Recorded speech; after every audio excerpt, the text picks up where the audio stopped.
It's a combination of both things. So you do need to be worth it, right? Like you have to have put in the work. You do have to have the experience. You have to have shown that you've given success in your role. You've provided value to the organization, and that could be in your business as well. If you don't have the sales that show that your business has done well, people aren't going to buy your business for as much as you think it's worth, right? It's just sort of simple math.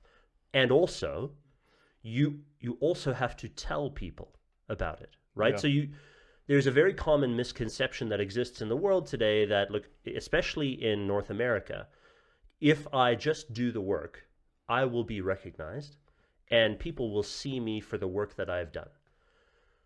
Not always. Yeah. You also have to show and influence people to tell them what you have done so that they know, because they may not necessarily be paying attention. And so if you are not telling people, and it doesn't have to be in a sort of braggadocious way, you don't have to be arrogant about it, but you do have to illustrate how you've provided value. And if you haven't done that, people just aren't going to know. And so if people don't know, they're not going to be able to make a decision. Yeah.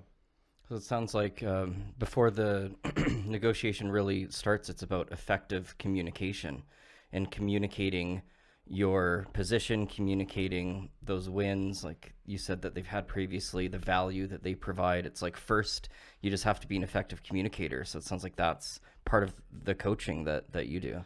Yeah, you do have to be an effective communicator, and a part of that is not just saying what you've done and communicating what you've done, but also listening to what's important.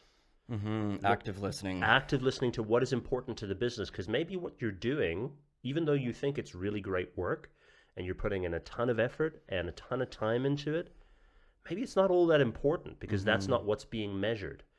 And so what are the measurements for success within your organization, within your role? If you are not doing those things that contribute towards the measurement of that success, even though you're putting in a ton of time and a ton of effort, no one may care. Yeah, if your values don't align with the company's values, then you're going to constantly feel misaligned, the same way that it would in a relationship like a marriage.